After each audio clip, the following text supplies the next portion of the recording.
فرش التراب يضمني وهو غطاء. حالانکہ میں نے اصول پہلے بتا دیا، چیریٹی بگنز ایٹ ہوم. جیسے حضور فرماتے تھے انا اول المسلمین، دیکھو میں تمہیں اسلام کی دعوت دے رہا ہوں، سب سے پہلا مسلمان میں خود ہوں.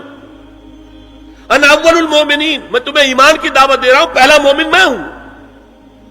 تو جب تک انسان اپنے کردار سے بات واضح نہ کرے تو واز جو ہے وہ مفید نہیں ہوتا، مؤثر نہیں ہوتا. لہذا سب سے پہلے بات جو کی گئی وہ کی گئی ہے حضور کی ازواج مطہرات سے. اب اس ضمن میں جو اصلاحی اعمال آئے ہیں، احکام، ان کو نوٹ کر لیجئے. ان کا آغاز ہوا ہے تدریجی اعتبار سے سورہ احزاب سے، اور سورہ احزاب سن 5 ہجری میں جو ہے نازل ہوئی ہے. ان کی تکمیل ہوئی ہے سورہ نور میں جو سن 6 ہجری میں نازل ہوئی. اور ایک بہت خوبصورت بات کہی، یہ مولانا امین احسن اصلاحی نے مجھے بتایا کہ ان کے استاد حمید الدین فراہی نے یہ کہا کہ سورہ احزاب میں گھر سے باہر کے پردے کا بیان ہے اور سورہ نور میں گھر کے اندر کے پردے کا بیان ہے.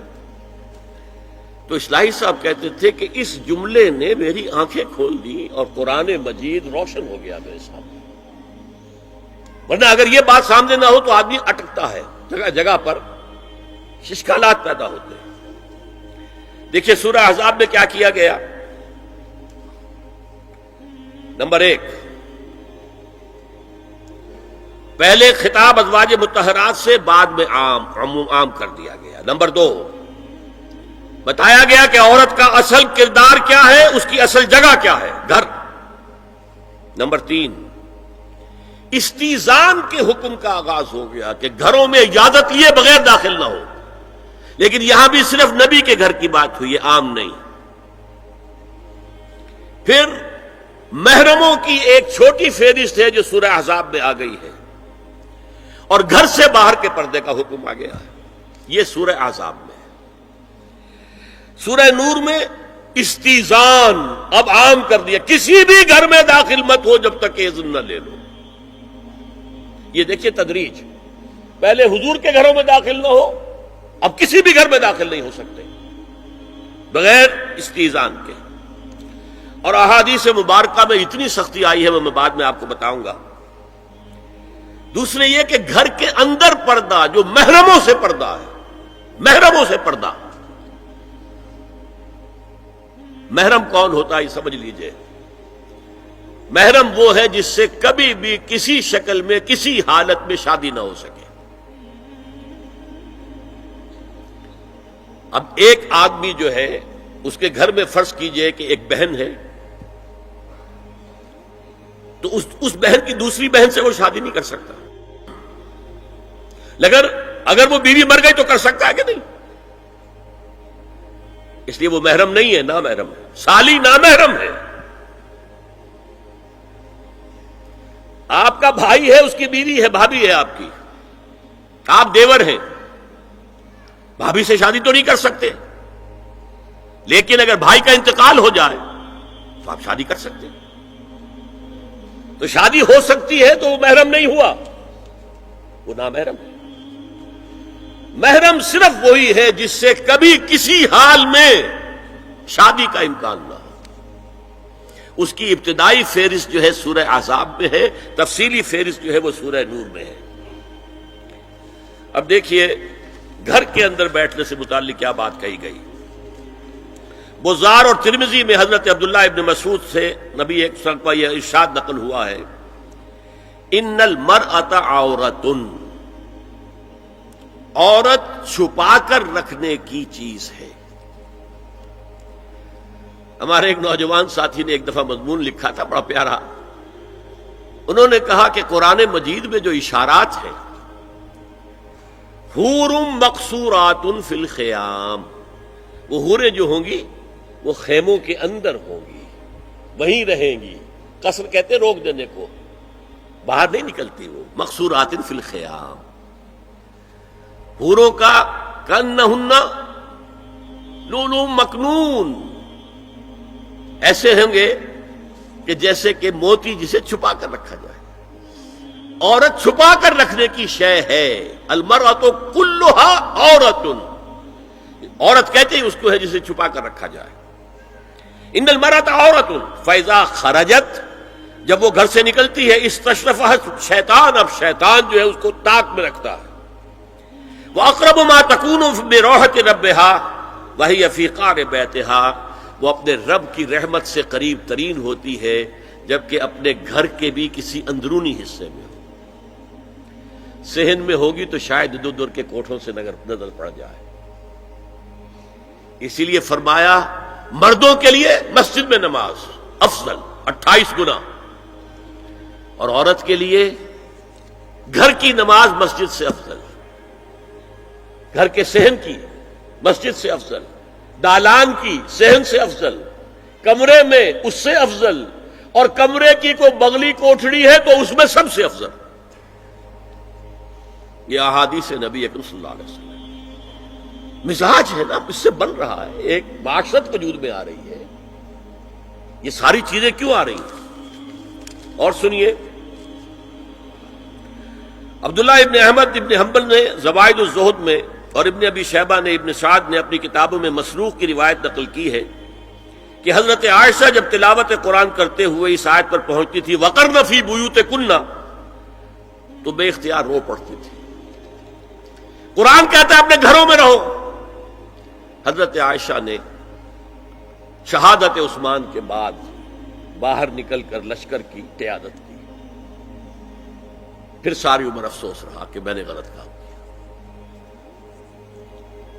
دیکھیے کیا معاملہ تھا، حضرت علی رضی اللہ تعالیٰ سے جنگ کی تھی، 10,000 آدمی ایک رات میں مرے، لیکن حضرت علی کا کردار کیا تھا؟ یہ نہیں کہ اب عائشہ شکست ہو گئی ہے تو لوڈی بنا لو، انا للہ و انا الیہ راجعون۔ اتنا احترام کیا ہے، مدینے کی چند عورتوں کو ساتھ دے کر بڑے احترام سے مدینے پہنچا دیا، وہاں کی عورتوں، کوفے کی عورتوں کو ساتھ دے کر، اور صرف یہ کہا کہ آپ کی یہ ذمہ داری نہیں تھی، آپ نے یہ ذمہ داری خام خواہ لے لی، صرف یہ، اور کچھ نہیں، کوئی ملامت نہیں۔ حافظ ابو بکر بزار حضرت انس سے روایت کرتے ہیں کہ عورتوں نے حضور سے عرض کیا کہ ساری فضیلت تو مرد لوٹ کے لے گئے، وہ جہاد کرتے ہیں اور خدا کی راہ میں بڑے بڑے کام کرتے ہیں، ہم کیا عمل کریں کہ ہمیں بھی مجاہدین کے برابر اجر مل سکے؟ جواب میں آپ نے فرمایا من قعدت منکن فی بیتہا فإنہا تدرک عمل المجاہدین، تم میں سے جو شخص اپنے گھر میں بیٹھی رہے گی وہ مجاہدین کا اجر حاصل کر لے گی۔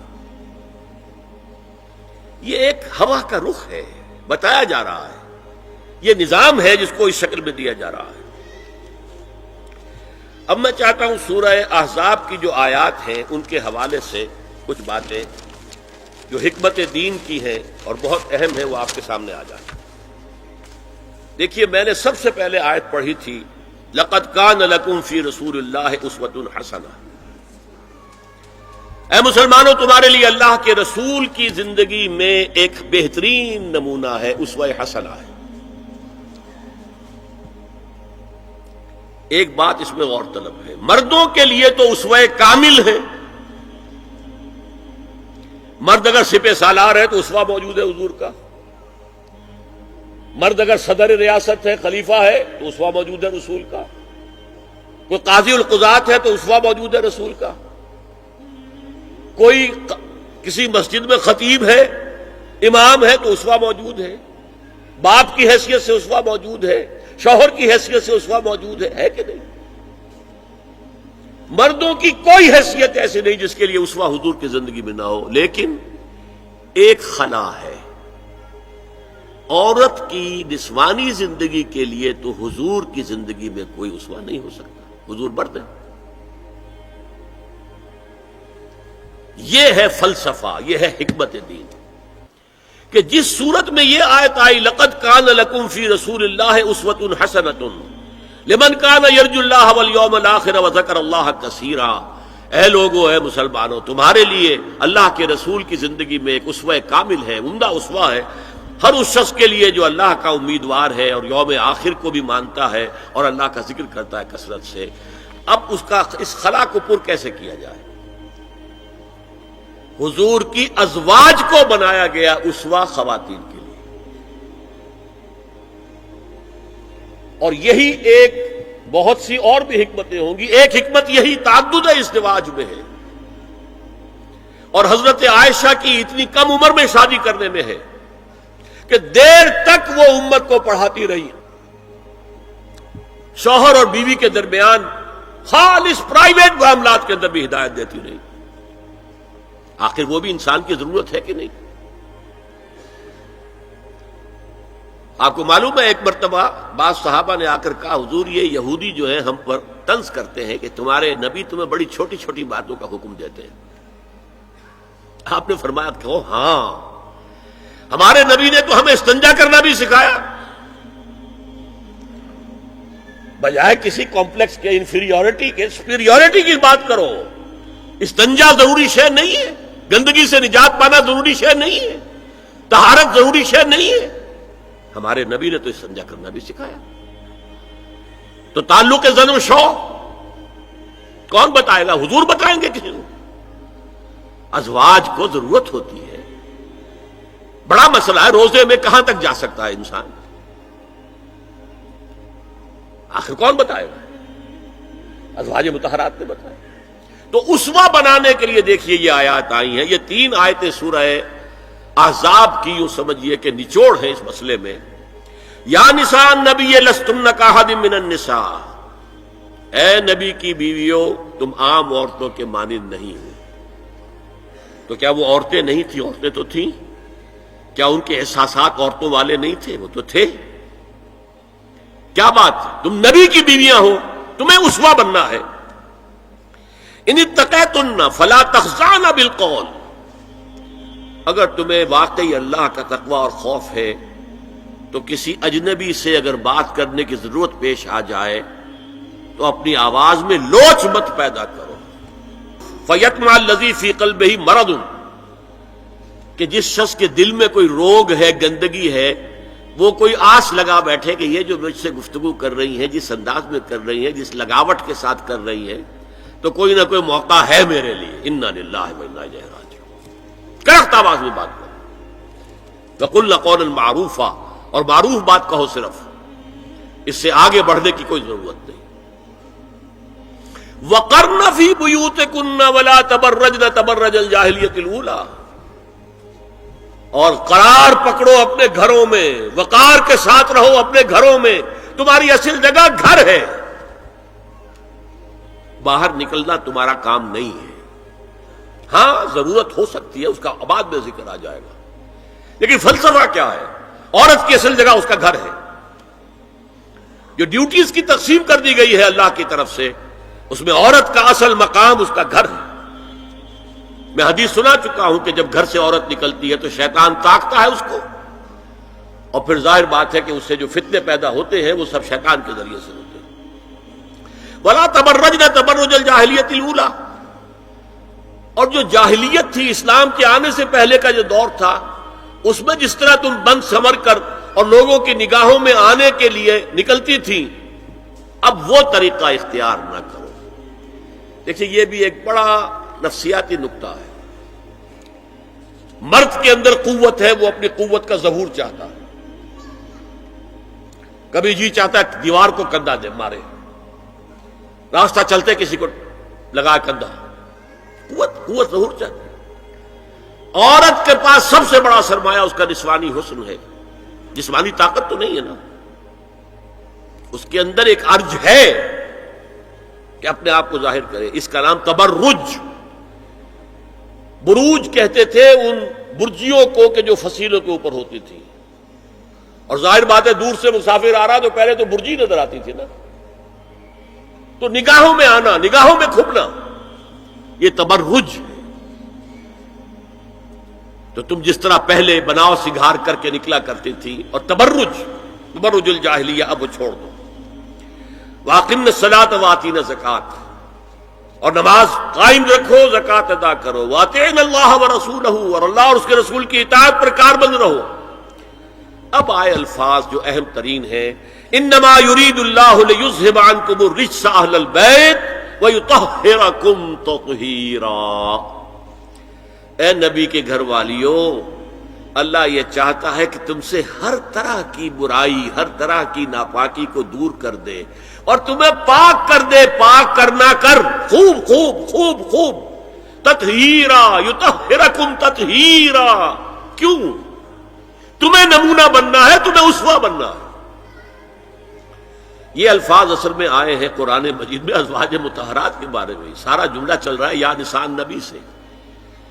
ہمارے کچھ دوستوں نے اس کو کہا ہے کہ اہل بیت سے مراد حضرت علی، حضرت فاطمہ، حضرات حسنین ہیں۔ وہ بھی حضور نے فرمایا، میں نے ایک ٹی وی مذاکرے کے اندر بھی جب کچھ حضرات کہہ رہے تھے کہ اہل بیت تو اصل میں وہ ہیں، میں نے کہا نہیں، اصل میں بیویاں ہیں لیکن وہ بھی اہل بیت ہیں۔ حضور نے ایک چادر میں جب سمیٹا سب کو، تو یہ بھی اللہم ہؤلاء اہل بیت، یہ بھی میرے اہل بیت ہیں۔ سلمان منا اہل البیت، سلمان بھی ہمارے اہل بیت میں سے، جو جتنا قریب ہوا۔ لیکن قرآن میں یہ لفظ آتا ہے صرف بیویوں کے لیے، ازواج کے لیے۔ حضرت ابراہیم کے پاس جب فرشتے آئے تھے حضرت اسحاق کی ولادت کی خبر دینے کے لیے، تو جب حضرت سارہ نے سنا تو وہ آئیں اپنے دوہتر مارتی ہوئی اپنے پیشانی پر، آلد وانا عجوز وہذا بالی شیخا، کیا میں جنوں گی اب جبکہ میں بوڑھی پھونس ہو گئی ہوں اور میرا یہ شوہر جو ہے یہ بھی بوڑھا پھونس ہے۔ 100 برس کی عمر تھی حضرت ابراہیم علیہ السلام کی، اور کتنی ہوگی اس کے آس پاس ہی ہوگی، 90-95 حضرت سارہ ہوگی۔ اس کو فرشتوں نے کہا تھا کہ کیا آپ اللہ کی رحمت سے مایوس ہو گئی؟ السلام علیکم وبرکاتہ اہل البیت، اے نبی کے گھر والی، اے نبی کے گھر والوں، تم پر اللہ کی سلامتی ہو، رحمت ہو۔ تو اہل بیت کا لفظ قرآن میں 2 جگہ آیا ہے، یا حضرت سارہ کے لیے حضرت ابراہیم کی زوجہ، اور یا نساء النبی، تمہیں تو پاک کرنا ہے، پوری طرح پاک کرنا ہے، پوری طرح پاک کرنا ہے تاکہ تم اسوہ بن جاؤ۔ جو خلا ہے اسوہ محمدی میں صلی اللہ علیہ وسلم، وہ تمہارے ذریعے پورا کرنا ہے۔ اس لیے پہلا خطاب جو ہے، اب یہ دونوں باتوں سے ہو گیا، ایک تو چیریٹی بگنز ایٹ ہوم، جو بھی اصلاح کا عمل ہو گھر سے ہونا چاہیے، اور نمبر 2 یہ کہ ازواج مطہرات کو امت کی تمام خواتین کے لیے ہمیشہ کے لیے اسوہ بنانا ہے۔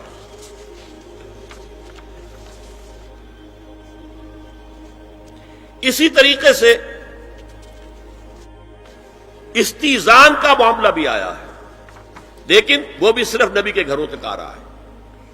یا ایھا الذین آمنوا لا تدخلوا بیوت النبی حتی یؤذن لکم، اہل ایمان نبی کے گھروں میں داخل نہ ہوا کرو جب تک کہ اذن نہ دیا جائے۔ یہ پرائیویسی، گھر کی پرائیویسی، اس پر میں تفصیل سے بعد میں بات کروں گا، چونکہ تفصیل اس کی آئی ہے سورہ نور میں۔ میں نے عرض کیا نا، ان احکام کا آغاز ہوا، جیسے شراب کی حرمت، آغاز سورہ بقرہ، پھر سورہ نساء، پھر سورہ مائدہ۔ اسی طرح اس کا اختتام جو ہوا ہے وہ سورہ نور میں ہے۔ تو مت داخل ہوا کرو، اور اس کے بعد فرمایا وَإِذَا سَأَلْتُمُوهُنَّ مَتَاعًا فَاسْأَلُوهُنَّ مِنْ وَرَاءِ حِجَابٍ، اور دیکھو اگر نبی کی بیویوں سے کوئی چیز مانگنی ہو تو پردے کی اوٹ سے مانگو۔ یہ حجاب کا لفظ آیا ہے، جس کو کہا جاتا ہے کہ حجاب کا کوئی حکم قرآن میں ہے ہی نہیں۔ پہلے وہاں کے گھر کھلے ہوتے تھے، دروازوں پر کوئی پردہ وردہ نہیں ہوتا تھا، اور گھر کوئی کنالوں کے اور ایکڑوں کے تو نہیں ہوتے تھے، چھوٹے چھوٹے گھر۔ لیکن یہاں پر فرما دیا گیا پردے، اس کے بعد سے جب سے یہ آیت اتری گھروں کے اوپر پردے ڈال دیے گئے۔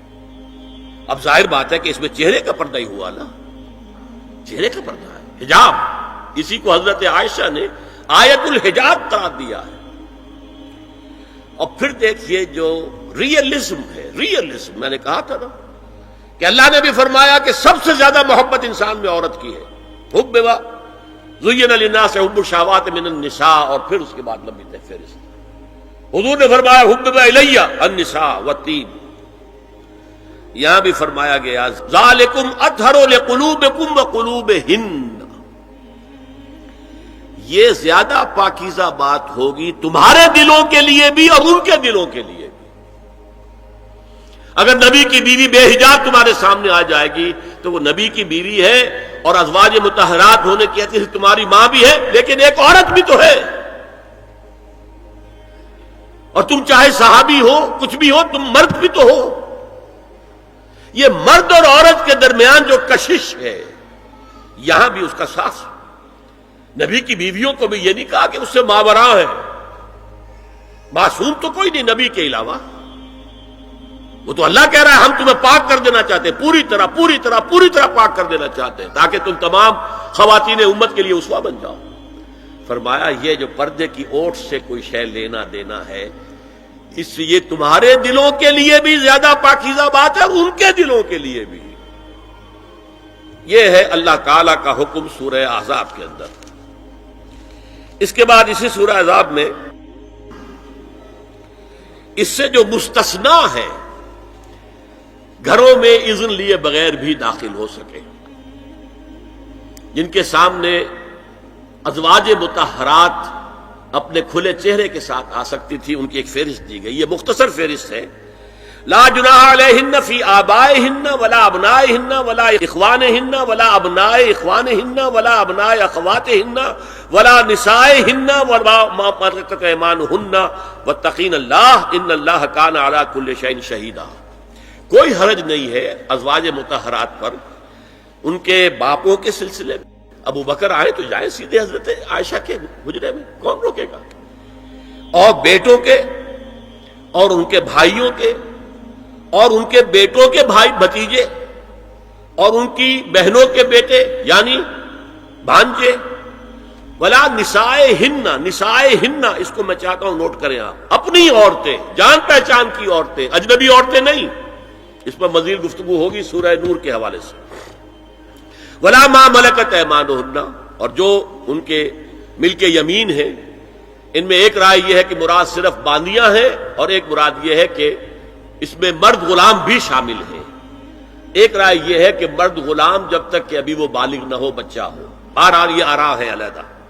واتقین اللہ ان اللہ کان علی کل شیء شہیدا، اور اللہ کا تقوی اختیار کرو، یقیناً اللہ ہر چیز کو دیکھ رہا ہے۔ اب آئیے سورہ نور کی طرف۔ اب میں یہاں پر سورہ نور میں آغاز جو ہوا ہے سورہ نور کا، وہ سب کو معلوم ہے۔ زنا کی کیا حد ہے، سزا کیا ہے؟ غیر شادی شدہ زانی یا زانیہ، اس کی سزا 100 کوڑے، اور اگر کوئی الزام لگائے اور ثبوت پیش نہ کر سکے، 4 گواہ نہ لا سکے، تو قذف کی حد کیا ہے؟ 80 کوڑے۔ اس کے بعد اصل میں جو زنا کا سد باب کرنے کے لیے احکام ہے وہ آئے ہیں۔ چنانچہ اس میں سب سے پہلے کیا ہوا؟ استیزان کا حکم بڑی تفصیل کے ساتھ آیا، بہت تفصیل کے ساتھ آیا۔ یا ایھا الذین آمنوا لا تدخلوا بیوتا غیر بیوتکم حتی تستأنسوا وتسلموا علی اہلها ذالکم خیر لکم لعلکم تذکرون۔ اہل ایمان ہرگز مت داخل ہو اپنے گھروں کے علاوہ کسی اور گھر میں جب تک کہ تم ان کے ساتھ مانوس نہ ہو جاؤ، اذن نہ لے لو، ان پر سلام نہ کرو، یہی تمہارے لیے بہتر ہے۔ اس کے بعد تفصیل آئی ہے، اس میں میں اس وقت نہیں جا رہا ہوں۔ اور جو لوگ اس پر عمل نہیں کرتے ان کے بارے میں قرآن مجید کیا کچھ، حضور کیا کچھ فرما رہے ہیں یہ آپ سن لیجئے، بہت سخت احکام ہے۔ عن ابی ہریرہ رضی اللہ عنہ ان رسول اللہ صلی اللہ علیہ وسلم قال لو ان امرأ اطلع علیک بغیر اذن فخذفته بحصاة ففقعت عینه ما كان علیک من جناح، متفق علیہ، بخاری اور مسلم دونوں کی ہے۔ اگر کوئی شخص تمہارے گھر میں بغیر اجازت کے داخل ہو جائے اور تم اس کی سزا کے طور پر اس پر کنکریاں پھینکو اور اس کی آنکھ پھوٹ جائے کنکری سے، تو تم پر کوئی گناہ نہیں۔ بغیر اجازت کے گھر میں آ گیا ہے، بغیر اذن کے، بغیر استئذان کے کنکریاں مارو اور کنکری سے آنکھ پھوٹ جائے، فما کان علیک من جناح، کوئی حرج نہیں۔ اسی طرح آیا ہے من اطلع دار قوم بغیر اذنہم ففقعوا عینہ فقد حضرت عینہ، یہ ابو داؤد کی روایت ہے۔ جو شخص بغیر اذن لیے کسی کے گھر میں داخل ہوا ہے اور اگر اس نے اس کی آنکھ پھوڑ دی تو اس کے اوپر کوئی ہرجانہ نہیں ہے، کوئی اس کی دیت نہیں، کوئی ہرجانہ نہیں۔ اجازت لینے کے ضمن میں کیا ہے؟ حضور نے طریقہ بتایا، 3 مرتبہ پکارنے کی حد مقرر کر دی، فرمایا اگر تیسری مرتبہ پکارنے پر بھی جواب نہ آئے تو واپس ہو جاؤ۔ قرآن میں بھی ہے اذا قیل لکم ارجعوا فارجعوا، اگر وہ کہتے چلے جاؤ، ملاقات نہیں ہو سکتی، چلے جاؤ۔ ہاں اگر آپ ٹائم لے کر آئے ہیں تب بات دوسری ہے، پھر تو اس کو ملنا ہے، لیکن آپ ایسے ہی پہنچ گئے ہیں، پتہ نہیں وہ اپنی کس مصروفیت میں ہے، آپ کا حق نہیں ہے کہ وہ آپ کو ریسیو کرے اور آپ سے بات کرے۔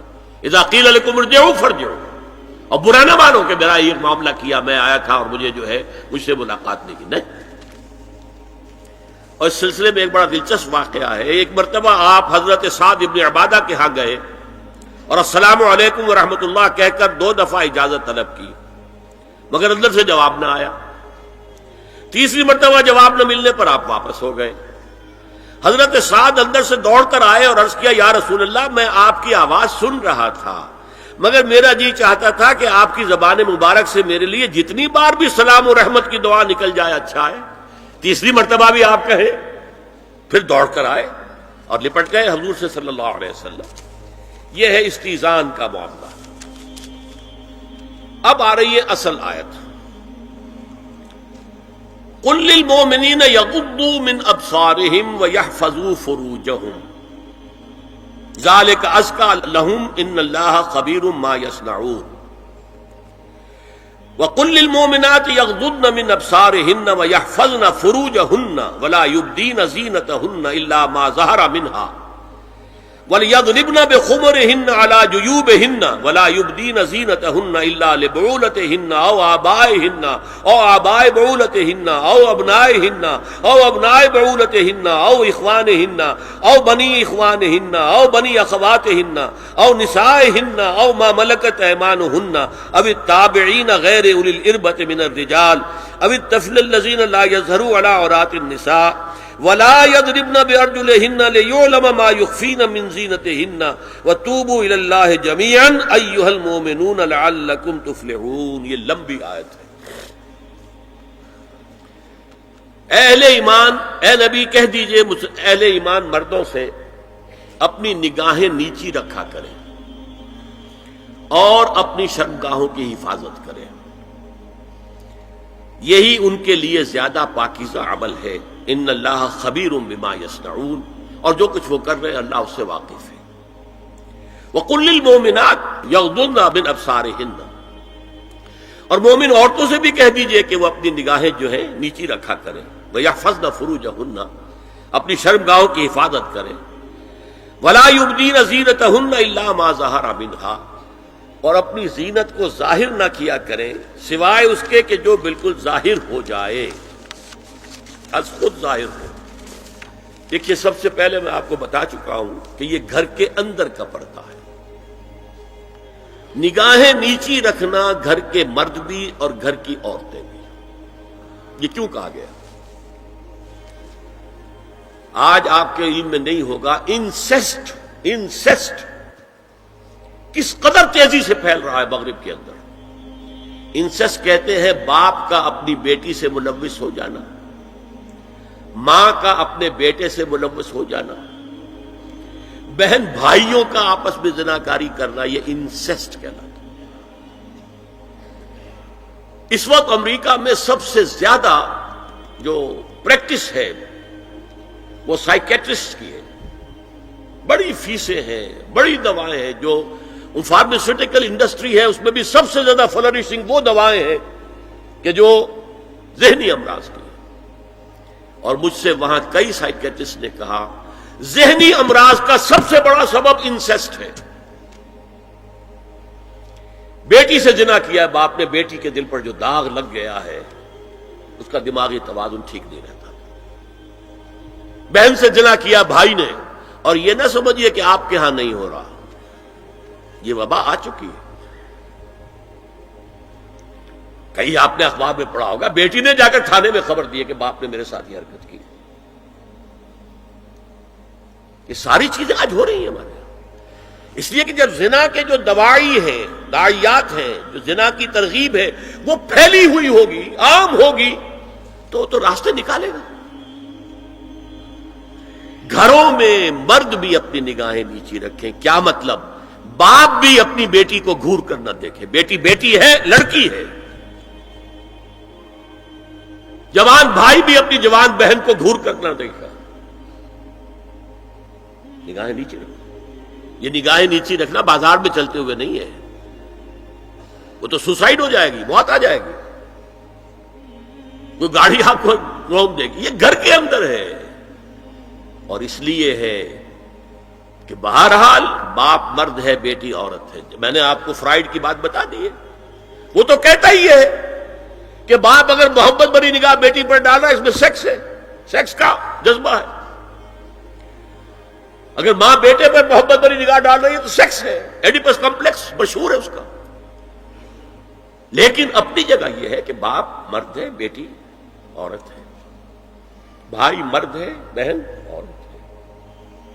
لہذا گھروں کے اندر بھی اپنی نگاہوں کو نیچا رکھو. میں آپ کو قول سنا چکا ہوں مولانا فراہی کا.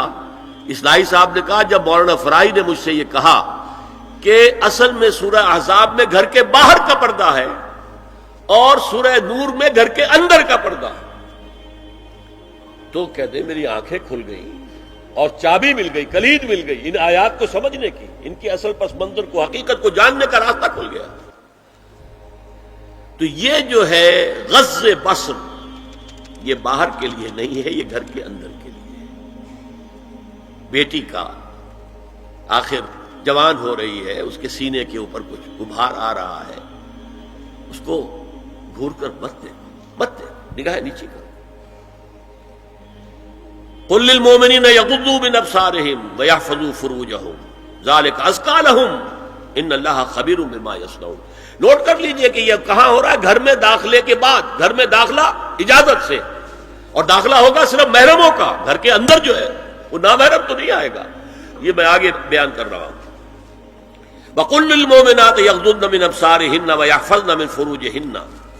اور کہہ دیجئے مومن عورتوں سے بھی کہ وہ بھی اپنی نگاہیں جھکا کر رکھیں اور اپنی شرمگاہوں کی حفاظت کریں. وَلَا يُبْدِينَ زِينَتَهُنَّ إِلَّا مَا ظَهَرَ مِنْهَا. اس ٹکڑے پر بڑا قیل و قال ہے جدید مفکرین اور جدید دانشوروں نے کہ وہ اپنی زینت ظاہر نہ کرے سوائے اس کے جو خود ظاہر ہو جائے. وہ کہتے ہیں اس میں چہرہ بھی شامل ہے، اور جب چہرہ شامل ہے تو اس کا مطلب چہرے کا پردہ نہیں ہے. لا حول ولا قوت الا باللہ. آپ کو بہت سے حضرات نے وہ پڑھی ہوگی بحث جو جنگ میں ہو گئی تھی. ایک صاحب وہ انسٹیٹیوٹ آف پالیسی اسٹڈیز اس کے اسکالر ہیں ریسرچ کا، انہوں نے لکھ دیا کہ الا ما ظہر منہا میں چہرہ ظاہر ہے، شامل ہے، لہذا پردہ نہیں ہے. اور ارشاد احمد حقانی صاحب نے بھی زوردار اس کے اوپر جو ہے وہ تائید لکھ دی، اور گویا کہ کہا کہ اب تو مسئلہ ہی طے ہو گیا. جب ایک ریسرچ اسکالر کہہ رہا ہے تو یہ مولوی ملاٹے جو کہتے پڑھتے ہیں کہ یہ عورت کا جو چہرے کا پردہ ہے، یہ تو بات ختم ہو گئی. The matter is کلچڈ.